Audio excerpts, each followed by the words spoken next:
2025 വീണ്ടും നമ്മളെ സന്തോഷത്തിൽ എത്തിച്ചുകൊണ്ട് പുതിയ ഓണം കടന്നു വന്നിരിക്കുകയാണ്. കാലങ്ങളായി ലോകമെമ്പാടുമുള്ള മലയാളികൾ ഈ ഓണത്തിൻ്റെ 10 ദിവസം അതിഗംഭീരമായി ഓണം ആഘോഷിക്കുകയും ഐക്യത്തിൻ്റെയും സഹോദര്യത്തിൻ്റെയും പരസ്പര കൂട്ടായ്മയുടെയും ഒരു ജനത എങ്ങനെയായിരിക്കണമെന്നുള്ള വലിയ ഒരു സന്ദേശമാണ് ലോക ജനതയ്ക്ക് നൽകിക്കൊണ്ടിരിക്കുന്നത്.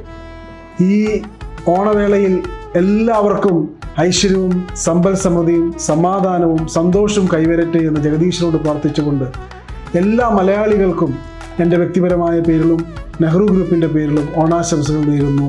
അതുപോലെ തന്നെ നെഹ്റു ഗ്രൂപ്പ് ഓഫ് ഇൻസ്റ്റിറ്റ്യൂഷൻസിലെ മുഴുവൻ കുടുംബാംഗങ്ങൾക്കും PK Das institute of medical സയൻസിലെ മുഴുവൻ കുടുംബാംഗങ്ങൾക്കും നെഹ്റു ഗ്രൂപ്പിൻ്റെ പേരിൽ ഹൃദയത്തിൻ്റെ ഭാഷയിൽ ഓണാശംസകൾ അർപ്പിക്കുകയാണ്.